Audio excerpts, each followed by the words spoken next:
2 spoon ಎಣ್ಣೆ, 2 spoon ಕಡಲೆಬೀಜ, 1 spoon ಉದ್ದಿನಬೇಳೆ, 1 spoon ಕಡಲೆಬೇಳೆ. ಇದನ್ನ ಫ್ರೈ ಮಾಡ್ಕೊಳ್ಳಿ. ಲೋ ಫ್ಲೇಮಲ್ಲಿ ಇಟ್ಕೊಂಡು ಚೆನ್ನಾಗಿ ಫ್ರೈ ಡ್ರೈ ರೋಸ್ಟ್ ಥರ ಮಾಡ್ಕೊಳ್ಳಿ. ಅದನ್ನ ಮಾಡ್ಕೊಂಡಿದ ತಕ್ಷಣ ಅದಕ್ಕೇನೇನು ಬೇಕು ಅಂತ ತೋರಿಸ್ತೀನಿ ರೀ. ಬ್ಯಾಚುಲರ್ಸ್ ಕೂಡ ಮಾಡ್ಕೊಳ್ಳೋದು ಸಿಂಪಲ್ಲಾಗಿ ಬೇಗನೆ ಕ್ವಿಕ್ ಆಗೋ ಥರ. ಈಗ ಸ್ಕೂಲ್ ಮಕ್ಕಳು ಲಂಚ್ ಬಾಕ್ಸ್ ಬೇಗ ಪ್ರಿಪೇರ್ ಮಾಡಿದ ಟೈಮ್ ಇಲ್ಲ ಅಂದಾಗ ಈ ಥರ ಈ ರೆಸಿಪಿ ಮಾಡಿ ನೋಡಿ, ನಿಮಗೆ ಗೊತ್ತಾಗುತ್ತೆ. ತುಂಬ ಚೆನ್ನಾಗಿರುತ್ತೆ. ದೇವಸ್ಥಾನದಲ್ಲಿ ಹೇಗೆ ಟೇಸ್ಟ್ ಅದೇ ಟೇಸ್ಟ್ ಬರುತ್ತೆ ಇದರಲ್ಲಿ. ಮತ್ತು ಫ್ರೈ ಆಗಿದ ತಕ್ಷಣ ಗ್ಯಾಸ್ನ ಆಫ್ ಮಾಡಿ. ಆಫ್ ಮಾಡಾದಮೇಲೆ ನಾನು ತೋರಿಸ್ತಾ ಇದ್ದೀನಿ ಕರಿಬೇವು ಸೊಪ್ಪು, ಹಸಿಮೆಣ್ಸಿನ್ಕಾಯಿ, ಉಪ್ಪು, ಸ್ವಲ್ಪ ಅರಿಶಿನ, ಜೀರಿಗೆ, ಸಾಸಿವೆ, ಇಂಗು.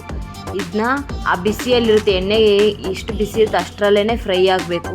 ಪಾತ್ರೆ ಬಿಸಿ ಇದ್ದೇ ಇರುತ್ತೆ, ಅದರಲ್ಲೇ ಬಿಸಿ ಮಾಡ್ಕೋಬೇಕು. ನೀವು ನೋಡ್ತಾ ಇರ್ಬೋದು, ನಾನು ಗ್ಯಾಸ್ನ ಆಫ್ ಮಾಡಿದ್ದೀನಿ. ಆಫ್ ಮಾಡಿಬಿಟ್ಟು ಅದರಲ್ಲೇ ಅದೇ ಬಿಸಿಯಲ್ಲೇ ಫ್ರೈ ಮಾಡ್ಕೊಂಡಿದ್ದೀವಿ. ಫ್ರೈ ಮಾಡ್ಕೊಂಡಿದ್ದು 1 ಕಪ್ಪು ಅನ್ನ ರೆಡಿ ಮಾಡ್ಕೊಂಡು ಇಟ್ಕೊಂಡಿದ್ದೀನಿ. ನೀವು ಕುಕ್ಕರೆಲ್ಲ ಕೂಗಿಸ್ಬೋದು, ಇಲ್ಲಾಂದರೆ ಪಾತ್ರೆಲ್ಲಾದರೂ ಮಾಡ್ಕೊಳ್ಳಿ. ನಾನು ಇಬ್ರಿಗಾಗೋಷ್ಟು ಅನ್ನ 1 ಬಟ್ಲನ್ನು ತೊಗೊಂಡಿದ್ದೀನಿ. ಅದನ್ನ ಮಿಕ್ಸ್ ಮಾಡ್ತಾಯಿದ್ದೀನಿ ನೋಡಿ. ಆರಿರಬೇಕು, ಅನ್ನ ಬಿಸಿ ಇರಬಾರ್ದು. ಇವಾಗ ಮಿಕ್ಸ್ ಮಾಡೋ ಟೈಮಲ್ಲಿ ಸ್ವಲ್ಪ ಕೊತ್ತಂಬರಿ, 1 ಅರ್ಧ ನಿಂಬೆಹಣ್ಣ ಅದಕ್ಕೆ ಹಿಂಡಬೇಕು. ಇವಾಗ ಹಾಕ್ಕೊಳ್ಳಿ.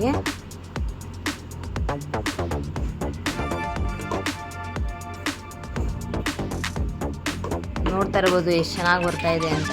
ನೀವು ಒಂದ್ಸತಿ ಮನೇಲಿ ಟ್ರೈ ಮಾಡಿ ನೋಡಿ. ಬ್ಯಾಚುಲರ್ಸ್ ಆದರೂ ಬಿಗಿನರ್ಸ್ ಆದರೂ ಟ್ರೈ ಮಾಡಿ ನೋಡಿ. ಸೇಮ್ ದೇವಸ್ಥಾನದಲ್ಲಿ ಹೇಗೆ ಚಿತ್ರಾನ್ನದು ಟೇಸ್ಟ್ ಬರುತ್ತೋ ಅದೇ ಟೇಸ್ಟೇ ಇದರಲ್ಲಿ ಬರೋದು. ನಾನು ಒಂದ್ಸತಿ ತುಂಬ ಸತಿ ಟ್ರೈ ಮಾಡಿ ನಿಮಗೆ ಶೇರ್ ಮಾಡ್ತಾ ಇರೋದು. ಟ್ರೈ ಮಾಡಿ ನೋಡಿ, ನೀವೇ ಕಮೆಂಟಲ್ಲಿ ತಿಳಿಸ್ತೀರಾ.